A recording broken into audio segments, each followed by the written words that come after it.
¿Qué tal? Muy buenas noches, ¿cómo están? Feliz domingo, feliz término de este fin de semana. Hoy una noticia muy importante para todo México. Como les he dicho, y en esa frase conocida, el proceso no detiene su marcha y en este caso muy particular, muy en lo concreto, el Poder Judicial va a cambiar para beneficio de los mexicanos. Espero que con esto me dé un poderosísimo like en este espacio @sociedades de pensamiento con un servidor Carlos Monroy, lo mismo que en TikTok. Ahí estaré por 10 minutos nada más, ya lo recuerdan ustedes, pero lo fundamental estará ahí en los 10 minutos restantes sobre la cuestión de que hoy empezó este proceso ya de manera muy formal. Se destituyen a 701 juzgadores en una sesión del Senado que tuvo quórum, aunque fuera mínimo, pero tuvo quórum con la institución bajo el término de tómbola, sin la asistencia del PAN y del Movimiento Ciudadano, pero sí del PRI, y además de un notario público. El Senado de la República concretó el sorteo para definir las 850 plazas, así le digo nuevamente, 850 plazas del Poder Judicial que se elegirán en voto directo en el 2025. Déjenme colgar aquí porque me están llamando y estoy en video, estoy con ustedes. Se elegirán en voto directo el próximo año. De ese total que les decía, de 850 plazas, 139 cargos están vacantes, actualmente están vacantes, por lo que el sorteo destituyó de facto a 717 personas o jueces de distrito y magistradas de circuitos titulares. La sesión duró pues más de 6 horas este domingo e inició con 66 legisladores, que era lo suficiente, solamente uno más de los 65 necesarios para alcanzar el quórum, pero gracias a la presencia de 11 diputados priistas que acompañaron a Morena, al Partido del Trabajo y al Verde Ecologista de México. ¿Por qué creen que habrán participado los 11 priistas? Pues yo creo que por órdenes del pobrecillo corruptísimo de Alito Moreno, que está en la picota con un juicio político que se le pretende ya aplicar por rata. Y entonces yo creo que ahí, pues así son las cosas. Haya sido como haya sido, así le quitaron la presidencia de la República con un megafraude a López Obrador en el 2006, pues ahora haya sido como haya sido, pues los priistas intervinieron en esta sesión, estuvieron presentes, y ahí el presidente de la mesa directiva del Senado, Fernández Noroña, indicó que la tarea se trataba de aplicar al azar para determinar qué mitad de personas juzgadoras van a ir a las elecciones el primer domingo de junio del próximo año, 2025, y qué mitad irá a la de junio de 2027. Es decir, el proceso estará dado en 2 etapas. Luego se cambió el mecanismo del sorteo que se había acordado. Esto se había acordado desde el jueves, por lo que está establecido en la Constitución. Hubo muchas dudas.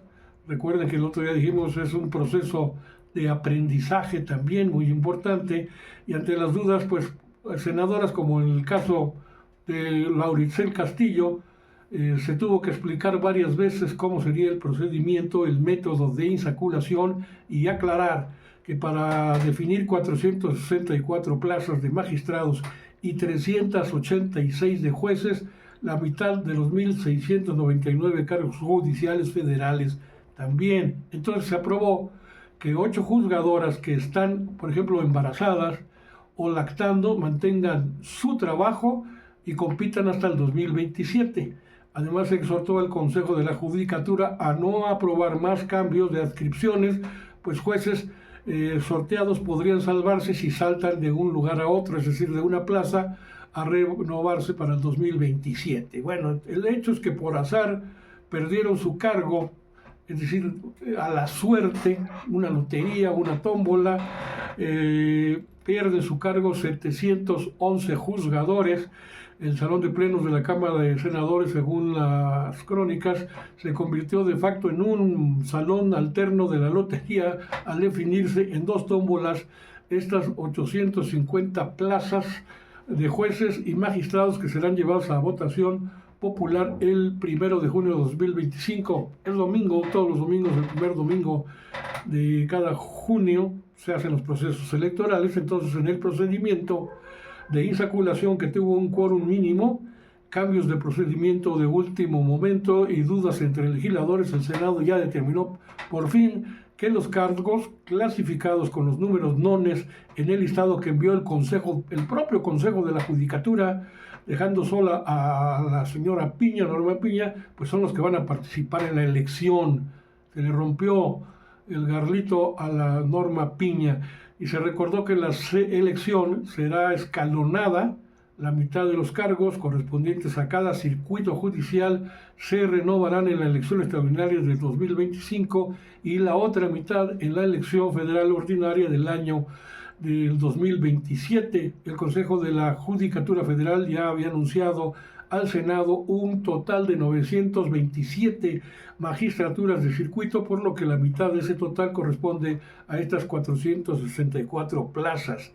De la cifra total, no se haga bolas usted, porque yo sí me estoy haciendo bolas, pero lo tuve que anotar, lo tenemos aquí. De la cifra total, 114 cargos están vacantes y se integrarán de manera directa para la elección extraordinaria del 2025. También se informó que el propio Consejo de la Judicatura Federal, repito, dejaron sola la Norma Piña, notificó un total de 772 cargos de jueces de distrito, por lo que el 50% de esa cifra ascendió a 386 plazas. De la cifra total de cargos de jueces de distrito, 25 eran vacantes, por lo que se integrarán de manera ya directa, y así quedó pues integrado este listado de magistraturas y juzgados que serán electos en junio del próximo año 2025, de conformidad con el cuarto párrafo del artículo segundo transitorio del decreto por el que se reformó ya la Constitución Política de los Estados Unidos Mexicanos en materia del Poder Judicial.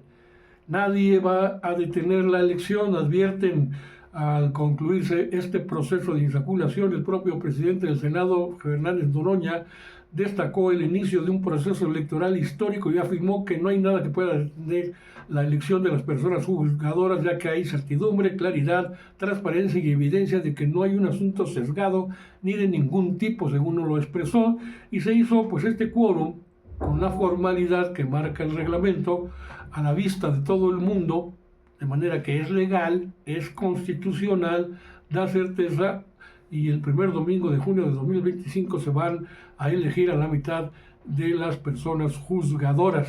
El próximo martes pues se va a emitir una convocatoria para elegir a la mitad de magistrados de circuito y jueces de distrito, así como a los 9 ministros ya de la Suprema Corte de Justicia de la Nación. Hay que recordar que actualmente la Suprema Corte se compone de 11 ministros. La nueva reforma a la Constitución del Poder Judicial pues lo reduce de 11 a 9 ministros, 17 magistrados electorales y 5 nuevos magistrados del Tribunal de Disciplina, lo que en este caso los juzgadores, que por el resultado de la tómbola ya no contarán con su puesto de trabajo, pues podrán inscribirse para participar en la elección del próximo año de manera directa, y por el contrario, quienes no fueron elegidos en el proceso de insaculación mantendrán su cargo hasta la segunda votación en el 2027. Así están las cosas. Este quórum, les repito, fue formado por Morena, Partido Verde, Partido del Trabajo, y para la sesión de la tómbola se le dio a la bancada del PRI con 11 de sus senadores presentes, entre ellos pues Alito Moreno, ya sumiso, llegó y apoyó. Bueno, dice Óscar González Yáñez, quien es el líder del Partido del Trabajo en el Estado de México. Él había hecho el fin de semana, el viernes pasado, pues un foro sobre la cuestión del Poder Judicial, cómo va a manejarse la situación, cómo va a implementarse. Él dijo ahí en ese espacio una declaración interesante: ya logramos separar al poder económico del poder ejecutivo, ahora nos vamos a separar el poder económico del poder judicial, es decir, separar al poder económico de la oligarquía nacional corruptísima, del Poder Judicial. Faltó un poquito decir también del Poder Legislativo, porque los lobbies, ahí los pregoneros de la oligarquía siempre se manifiestan en el Congreso, pues también se logró hacer algo, por eso está esta reforma como ha quedado, y vamos a escuchar cómo lo expresó precisamente fue Óscar González Yáñez, dirigente, le repito, del Partido del Trabajo en el Estado de México.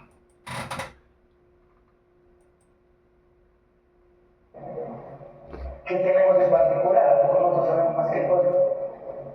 Yo he adquirido mucha sabiduría de pueblo y prefiero acogerme a la gente. Le faltan muchas cosas si tenemos que perfeccionar el trabajo de los ministerios públicos, perfeccionar a los policías, perfeccionar muchas cosas.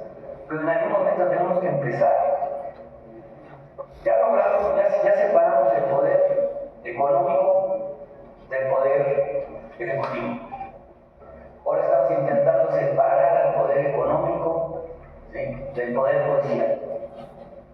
Porque aquí la frase de que el que tiene dinero tiene justicia y el que no tiene dinero tiene justicia, no tiene justicia, perdón, se ha vivido durante muchos años. Tienes dinero, tienes acceso a la justicia. No tienes dinero, no tienes acceso a la justicia. Hay que terminar con eso. Lo voy a decir también con mucho respeto. Digo, ¿qué ciudadano que no haya estudiado derecho se va a hacer un amparo? ¿Qué ciudadano? Ninguno. No tenemos la menor idea. Nada más sabes que te están violando tus derechos, pero no sabes cómo defenderte de ellos. No lo sabemos hacer. Y tenemos que aspirar a que el amparo sea algo muy simple. El amparo es una cosa maravillosa. Una cosa maravillosa. Es mejor que la vez por los Estados Unidos. Mucho mejor. Yo aspiro, por ejemplo, a que ya no existan las comisiones nacionales ni estatales de derechos humanos. No aspiro a que existan ya las comisiones nacionales, estatales de derechos humanos, pues claro, si tenemos un poder judicial al servicio del pueblo que aplique justicia real al pueblo de manera expedita, transparente, rápida al pueblo de México, ¿para qué quieres una comisión de derechos humanos si ya tienes un poder judicial realmente con juzgadores sensibles, comprometidos socialmente, con visión de apoyo al pueblo y de aplicar justicia a quien merece justicia? Pues entonces en ese caso, pues fortalece tu poder judicial y ya no tendrían entonces mucho sentido las comisiones de derechos humanos inventadas. ¿Saben por quién? ¿No se acuerdan? Pues por Carlos Salinas de Gortari, el abusador de abusadores, el iniciador, bueno, después en el siguiente paso del neoliberalismo en México, liberalismo económico, adelgazar el Estado y promover la corrupción de la iniciativa privada en base a la especulación, al manejo del capital, de los dineros del pueblo para beneficio de unos cuantos. Entonces, por eso, esta declaración interesante.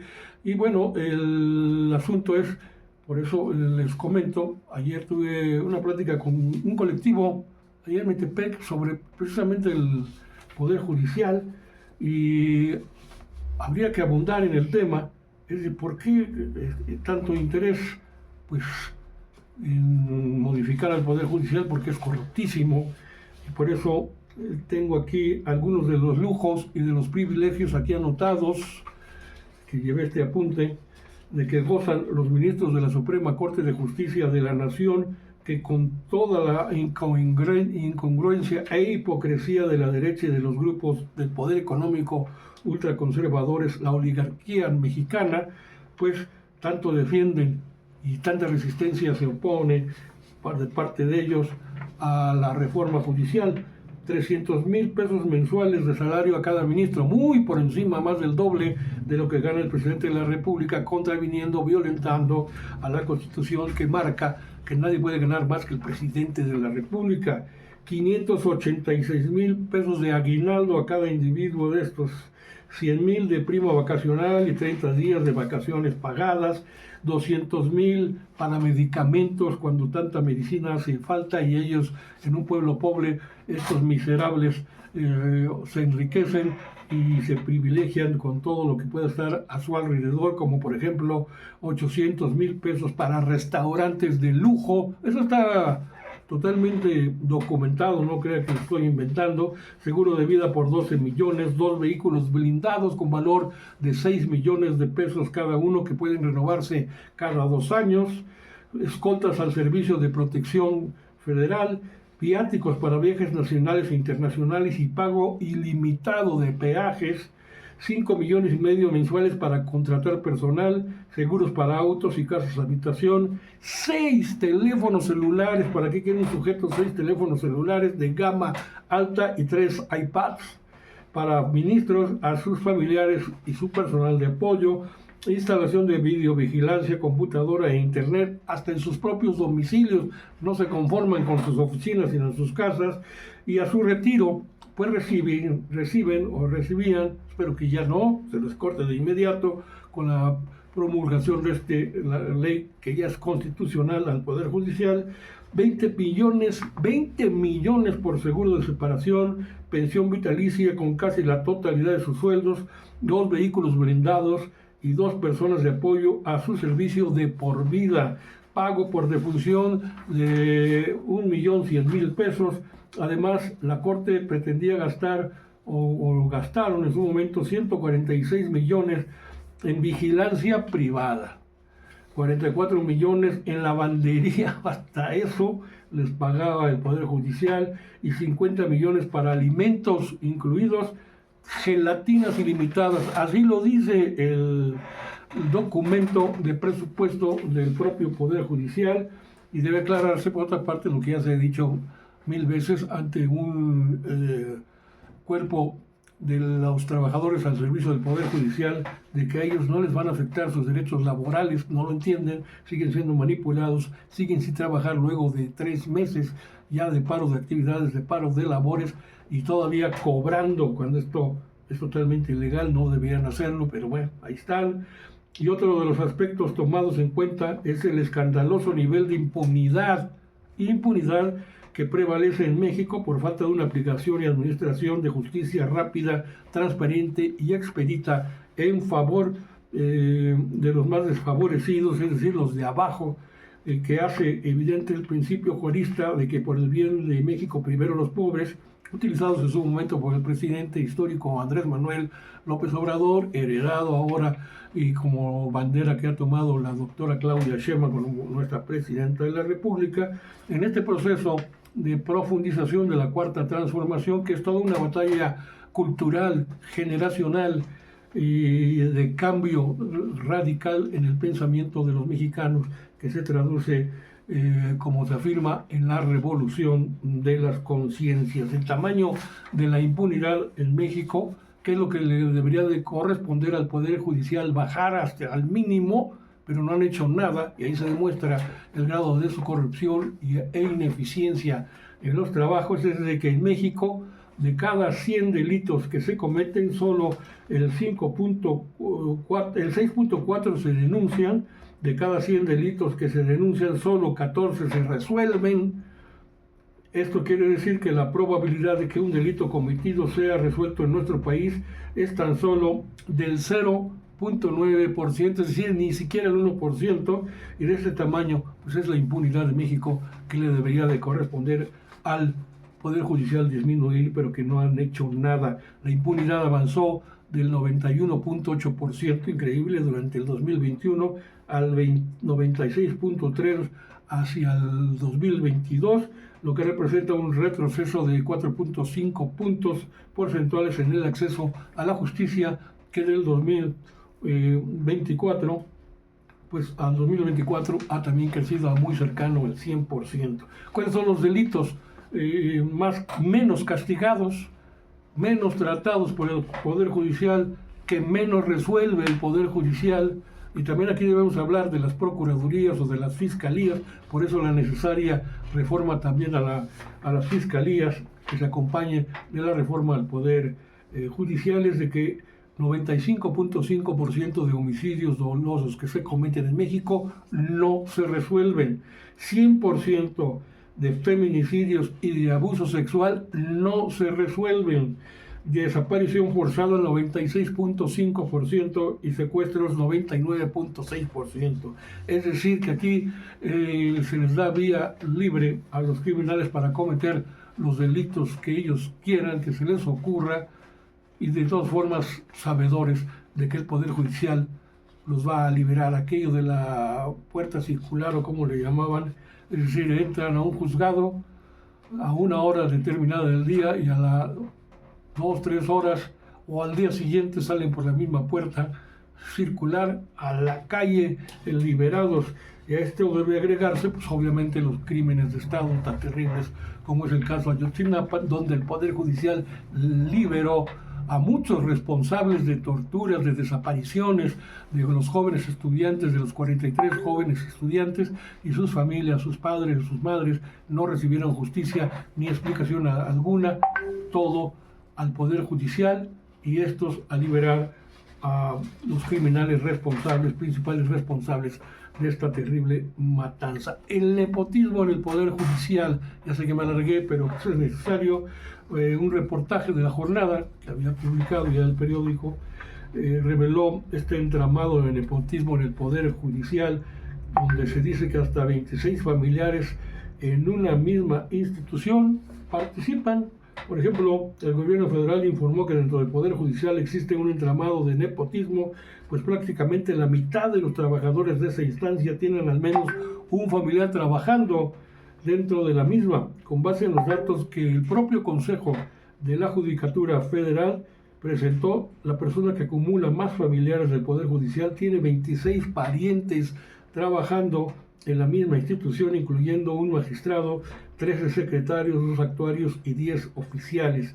El 49% de los trabajadores de este poder tiene al menos un familiar trabajando dentro de esta instancia, y de acuerdo con un estudio de diciembre del 22 se reveló que existe un entramado de familiares que participan en el Poder Judicial y que abarca a 24.546 personas con un pariente en el seno de este poder. Y en su momento ya quien es ahora la líder de Morena en el país, Luisa María Alcalde, en su papel de secretaria de Gobernación del presidente histórico López Obrador, se muestra que 85.4% de los magistrados y 67% de los jueces tienen familiares dentro del Poder Judicial, y con base en la información, los magistrados tienen en promedio 4.7 parientes trabajando en este poder. Ya para qué me extiendo más, si es pura cuestión de corrupción, independientemente de que falta también en los datos de los fideicomisos